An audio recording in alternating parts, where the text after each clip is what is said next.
Contes et légendes d'Alsace, Richard X d'Alsace. Les aumes et les lances brillent sous le soleil du printemps. 1000 bannières multicolores flottent au vent pour saluer le roi Charles et sa jeune épouse, Richard X d'Alsace. Tous les guerriers francs sont assemblés dans la clairière. Sous le chêne, le plus majestueux, les trônes royaux sont dressés. Les deux époux, bien que tous deux aussi nobles par leur ancêtre, ne se ressemblent pas. Autant Charles le Gros est laid, autant Richard X est belle et gracieuse. Le roi dissimule mal son embonpoint sous de magnifiques vêtements brodés d'or. Ses traits sont vulgaires, son front bas, son regard myope semble dénué de toute expression. Charles s'avance lentement vers la reine et galamment lui tend la main droite. Puis il dit « Je donne à mon épouse Richard X d'Alsace, l'Aquitaine et Toulouse. Saluez la reine et prêtez-lui serment de fidélité. » À ces mots, les guerriers se pressent et élevant leurs armes, s'écrient « Nos épées protégeront notre reine et chutieront les traîtres et les insolents. » Les trompettes sonnent et les cris de longue vie à Richard X s'élèvent de toutes parts. La reine, debout, salue et remercie. Les yeux remplis de larmes et la gorge serrée par l'émotion. Les Francs ont adopté Richard X et veilleront sur son bonheur. 3 envoyés attendent le bon plaisir du roi. L'un d'eux s'avance, c'est un Gascon. Il porte un haut cimier d'acier. « Sire, je viens envoyer du luth d'Aquitaine car notre belle ville de Narbonne est assiégée par les musulmans. Et l'on me vient la secourir, elle est perdue. Seigneur, envoyez-nous quelques-uns de vos vaillants capitaines et des soldats, cela il sera trop tard. »« Rien ne presse, répond Charles. Quand Narbonne sera pris, j'enverrai l'armée pour la reprendre. » Le deuxième messager s'avance, et il vient en ambassadeur d'Austrasie pour demander du secours. En effet, Trèves est occupée par les Frisons. La ville est mise à sac par l'occupant. La famine menace, et il faut plutôt la délivrer. Le roi a un sourire, énigmatique au coin des lèvres. Que Trèves combatte, nous irons l'aider d'ici quelque temps, si les circonstances le permettent. Le second envoyé est encore là, que déjà s'avance le troisième. « Oh roi, je suis le roi de Paris. On va vers vous pour vous avertir que les Normands occupent l'île de France. Paris tient encore. Je crois que c'est miracle, il se rendra si vous ne venez vous aider à chasser les barbares. » Charles, à ce discours, baisse la tête. Il dit « Je ne peux me décider si rapidement. Il me faut plusieurs jours pour réfléchir. » Richard X, assise près de son époux, a tout entendu et implore. « Notre époux, je te supplie pour la France, et surtout pour notre si belle ville de Paris qui se meurt. Pars, tu le peux, pars tout de suite. Aujourd'hui, demain ou plus tard, mais pars. Il le faut, car ta gloire l'exige. Et si tu manques d'argent pour payer tes soldats, puise dans mes bijoux personnels. Mais je t'en prie, pars. » Charles le Gros va céder aux prières de Richard X. D'un regard, il a vu tous ses soldats assemblés, prêts à répondre au premier appel. Mais Gunther s'avance. C'est le mauvais conseiller du roi, à qui il dicte ses ordres. Et Charles écoute l'ignoble Gunther qui lui parle à l'oreille. Un grand sourire déchire sa face bouffie. Tous tremblent d'entendre la décision du roi, qui vient de lui être dictée. Et il n'est pas du tout dans mes intentions de défendre Narbonne. Au contraire, je la donne de grand cœur aux Sarrasins, pour qu'ils deviennent mes amis. Quant à la ville de Trèves, les Frisons peuvent se rejoindre pareil, en bien leur face. Les défenseurs de Paris doivent être assez nombreux, et du reste ils sont braves, ils racontent bien tout seuls. Nous avons mieux à faire ici. Il faut organiser des tournois, et nous distraire aux festins et divertissements. Gunther, debout près du roi, a tout écouté. Ses yeux lentement épient les mouvements des soldats mécontents. Richard X se lève, brusquement, sa colère éclate. « Charles, ta faiblesse est honteuse. N'écoute plus Gunther qui nous trahit. Il ne pense qu'à augmenter sa fortune déjà considérable et mal acquise. Je ne veux pas partager avec toi la honte et le déshonneur. Je retire ma voix du conseil, je regagne sur mes jours mes Vosges natales, où je m'enfermerai dans ma tour solitaire.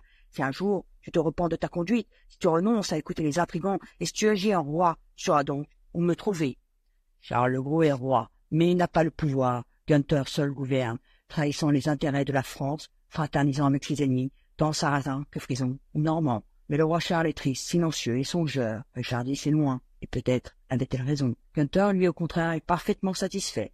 Il est puissamment riche, ses châteaux et ses terres sont nombreux. Quel événement, Seigneur, répand sur votre visage cette mélancolie. Vos ennemis semblent calmer, l'argent rentre au trésor. Ce soir, la fête sera encore plus belle que les précédentes. Le festin est enrichi des nombreuses pièces de gibier provenant de mes terres. Et après le repas, nous aurons le divertissement de danse et de chant. Il ne s'agit pas de cela en vérité. Ce ne sont pas ces soucis-là qui m'empêchent de vivre heureux, cher Gunther.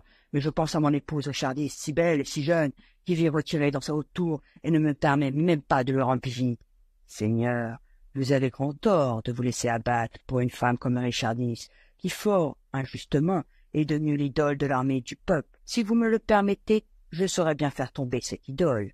Mais cher Gunther, je ne vois rien à lui reprocher. Aucun tribunal ne voudra la condamner sans raison. Je pense, au contraire, avoir certains moyens de la compromettre et de l'accuser. Je vous avoue maintenant une chose que je vous tenais cachée. ne voulant pas vous affliger, quelqu'un que je connais a vu par hasard un homme qui se dirigeait vers la tour. Sur le seuil, une lumière brillait, et une femme, qui ne pouvait être que la reine, attendait. Ciel, que dis-tu? La reine, mon épouse, cette insolente créature qui osa me braver et m'humilier devant tout mon conseil et mes soldats, et à qui j'avais pardonné cette humiliation, me quitte lâchement. Maintenant, avec un homme, elle mérite un châtiment exemplaire. Mais que faire? Comment la punir? Seigneur, apaisez votre colère. Elle ne mérite pas votre coup, mais faites plutôt venir Richard X. Elle défendra sa belle innocence devant le tribunal, et nous la soumettrons au jugement de Dieu. À quelque temps de là, le roi est assis, majestueux, sur son trône. Le peuple en armes est debout devant lui. À droite du trône, vêtu de noir, sinistre, se tient Gunther, instigateur de ce procès. Richard X se dirige d'un pas noble et assuré vers son époux, qui servantes, vêtues de blanc, lui font un long cortège. « Seigneur, la rumeur m'annonce que vous me citez en justice et que vous m'accusez. Je suis prête à vous écouter. Que me reprochez-vous ?»« Impudent, dit le roi, je t'accuse d'avoir profité de ta solitude dont tu voulais m'écarter pour te laisser séduire. Tu as caché, sous des aspects vertueux, tout un ensemble de vices. Moi, Seigneur, vous osez sans rougir souiller d'une médisance aussi infâme, un blason aussi noble que le mien. Quel calomniateur arrivera à prouver des faits aussi monstrueux? C'est alors que s'avance Gunther. Le crime est évident, c'est moi-même qui l'ai surprise. Il n'est point nécessaire d'avoir d'autres preuves. Mon seul témoignage doit suffire. Et d'ailleurs, je suis prêt à soutenir mes affirmations contre qui osera en douter. Je m'en remets, dit Charles, au jugement divin. Un murmure immense parcourt alors les rangs de la foule. Ce murmure devient bientôt tumulte et Gunther s'inquiète de ces manifestations. Des cris, des voix s'élèvent. « Gunther a menti, vive la reine! On juge Gunther, c'est un traître! La reine est innocente! On te prend au mot, Gunther !» Soudain, un homme s'élance hors des rangs et se dresse menaçant devant le vil conseiller. Il est beau et grand dans son armure. Ses yeux bleus brillent de colère. « Tu n'es qu'un vil coquin, Gunther, dit-il, et je voudrais t'arracher la langue. Ramasse mon gant si toutefois tu en as le courage. » Gunther connaît le jeune audacieux. Il tremble. Il sait que son épée est fidèle et que ses coups sont terribles pour l'ennemi. Mais il est orgueilleux et ramasse le gant. Le combat est aussitôt organisé. Dans l'enclos, les valeureux soldats francs se sont réunis. Au milieu, les deux adversaires se regardent avec haine. Le combat sera dur. Gunther a revêtu sa lourde cuirasse. Il est énorme et paraît écraser le jeune homme de sa haute taille. D'un coup de glaive, Gunther a brisé le aume de son adversaire. Une joie farouche passe dans ses yeux. « Je n'ai pas besoin de cette boîte de fer pour te tuer, infâme traître, dit le jeune homme en jetant ce casque loin derrière lui. Ce disant, il se précipite sur son adversaire, qui, pris à la police, tombe à la renverse. Gunther est maintenant à la merci du jeune chevalier. Celui-ci va le tuer d'un coup de lance, mais Richard X se précipite en criant. « Laisse-donc vivre ce reptile, il ne fera plus de mal maintenant. » Le vainqueur abandonne alors le corps de son ennemi terrassé. Il n'a pas pu entendre ces mots que Gunther a prononcés entre ses dents. « S'ils m'ont humilié, mais patience, je finirai bien par me venger. » Une ovation immense salue le vainqueur, qui va s'agenouiller aux pieds de Richard X en s'écriant « Valeureux guerrier, acclamez votre reine, elle est pure et innocente. » Richard X est ému. Elle ne peut remercier son sauveur. « Dis-moi en moins, quel est ton nom ?»« Je m'appelle Théobald, je descends d'une noble famille de guerriers. J'ai un château en Île-de-France, mais mon donjon s'est écroulé. Je n'ai plus de biens, et je ne possède qu'un seul serviteur, et la vieille devise de mes aïeux. Lève-toi, vaillant Théobald, tu peux être fier de ta bravoure. Elle est un exemple pour tous nos braves soldats. Aucun présent ne peut acquitter ma dette envers toi, car tu as exposé librement ta vie pour sauver la mienne. Si tu le veux, tu seras mon chevalier. » La défaite de Gunther a chassé tous ses ennemis, qui n'étaient autres que les ennemis de la France. Richard X possède l'appui de tous les fronts. C'est elle qui règne. Elle rétablit l'ordre et rappelle ceux que l'injustice, la haine de Gunther avait éloignés de la cour. Mais Gunther est toujours là, près du roi Charles. Sa haine est violente. Le roi se plaint à son conseiller de ne plus gouverner, d'être éloigné par la reine des décisions du gouvernement. De colère, un jour, il va reprocher à son conseiller d'avoir imaginé ce procès qui s'est terminé par une victoire au profit de la reine et qui a augmenté encore le prestige de la reine et l'amour de son peuple à l'encontre du sien. Gunther quitte le roi en silence. Il a de nouveaux projets de vengeance qu'il mettra à exécution. Je suis certain que Théobald est épris de la reine, qui, elle, de son côté, n'est pas insensible au charme mais au courage de son défenseur. Je veux exploiter cette idée. Il me suffit de les surprendre ensemble, et nous verrons, enfin, ce couple insolent châtié comme il se doit. La reine a donné rendez-vous à son brave chevalier Théobald. Elle a l'intention de lui confier le commandement de toute son armée pour défendre nos belles villes de France et repousser les cruels barbares. Théobald, tu vas réunir tous les nobles et les guerriers et tu prendras le commandement de cette armée. Théobald est ému par tant d'honneur. Noble reine, je ne mérite pas cette faveur. Je suis votre chevalier et je dois rester près de vous pour vous défendre de Gunther, qui, je le sais, se vengera dès qu'il le pourra. Je sais, mais je n'ai pas peur de lui. Tu dois avant tout servir ton pays. Je t'ordonne de partir et tu dois m'obéir. À ces mots, Théobald se jette aux pieds de la reine et lui dit toute sa reconnaissance. Puis, il lui baise les mains. Je partirai donc, puisque vous me l'ordonnez. Je repousserai les Normands et je sortirai vainqueur de la bataille. Je mourrai glorieusement au combat. De toute façon, je ne serai pas indigne de l'honneur qui me fait, ma noble et tant aimée reine. D'un fourré soudain, des hommes ont bondi, et Théobald se lève. Gunther a surgi à la suite des hommes. Liez-lui les mains et emmenez ce lâche séducteur. Charles le Gros a assisté, muet, à cette scène. Richardis court vers son époux. Seigneur, écoutez-moi, Théobald est mon chevalier. Il est innocent, et si tu refuses de le faire libérer sur le champ, je te demande le droit de prouver son innocence par le feu. Il a déjà prouvé la mienne, et sauvé ma vie, je vais sauver la sienne.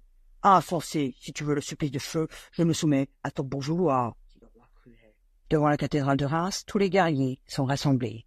Face à la basilique, le trône royal a été dressé, et non loin de là siège le tribunal. Au milieu de la place brûle un grand feu. On n'entend pas le moindre bruit dans les rangs des soldats. Ils sont là, debout, tristes, car ils ont grand-peine de voir leur reine soumise à un jugement de Dieu aussi terrible et d'où il leur paraît peu probable qu'elle sorte vivante. Le peuple se presse curieux derrière les soldats, prêts à acclamer ou à injurier la reine. Un murmure traverse la foule. Richardis vient d'apparaître. Elle s'avance vers le tribunal, vêtue en pénitente. Une longue chemise enroulée de toile blanche, tout droite, la taille serrée par une corde grossière. Elle tient dans ses mains un grand Christ de bois. Elle marche d'un pas assuré, la tête à tiers et pose ses pieds nus sur les tisons ardents du grand bûcher. Elle ne tressaille même pas. La foule sont pétrifiées.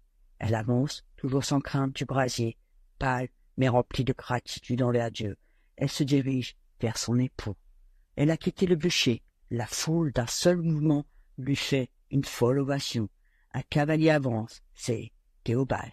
Il a entendu les cris de joie et a compris.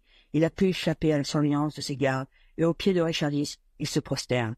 La foule redouble ses acclamations, unissant son amour pour la reine à l'admiration pour son vaillant chevalier. « Vive sainte Richardis, qu'elle soit notre reine! Punissons Gunther, qu'il soit mis à mort sans jugement! Punissons Charles le Gros, il n'est pas digne de régner! » Gunther s'est déjà enfui. Charles est seul. Il va être massacré par son peuple. Sa femme, d'un seul geste, apaise les rumeurs.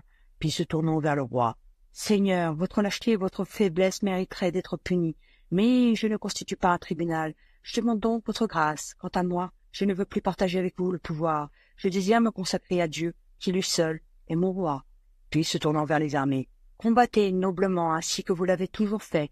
Gardez-vous de vous laisser séduire par les intrigants et les lâches. Quant à toi, Théobald, je te demande de parcourir mon pays d'Alsace et de chercher un lieu tranquille où je ferai construire un couvent. C'est là que je veux me retirer dans la prière et le jeûne. » Comme on pouvait s'en douter, le jeune Théobald, devant tant de vertu et tant de grâce, a senti son cœur s'enflammer pour sa reine, et c'est tristement qu'il chemine sur son cheval à la recherche d'un endroit favorable à la construction du couvent de Richardis. Enfin, Théobald a trouvé dans l'Alsace de Richardis, près du Val d'Oldo, le lieu où sa reine fera lever son couvent. Sa mission est terminée. Il n'a plus rien à faire dans la contrée. Le cœur déchiré, Théobald part pour oublier en Palestine. Là, dans un couvent de moines, il s'enferme et se soumet pendant un an aux règles les plus austères, se livre à la prière et à la méditation. Celle-ci fortifie son âme et l'aide à triompher des embûches et des multiples tentations de Satan, mais elles ne parviennent pas à lui faire oublier Richardis. Un an plus tard, Théobald, revenu en Alsace, a revu Richardis. Il lui a même avoué son amour. Richardis, avec sagesse et bonté, lui fait comprendre qu'il ne doit plus chercher à la revoir. Elle désire se consacrer uniquement à Dieu. Pour lui prouver son amour et son respect, il doit partir à la recherche de nouveaux lauriers. L'histoire de Richardis d'Alsace et de Théobald est terminée. En Alsace, on vénère encore la noble Richardis. On lui a édifié une magnifique fontaine. Les jeunes filles, qui le matin vont chercher de l'eau à ce puits, voient le soleil se lever sur le front limpide et pur de la statue de Richardis d'Alsace. Merci de m'avoir écouté et on se retrouve bientôt pour de nouvelles aventures.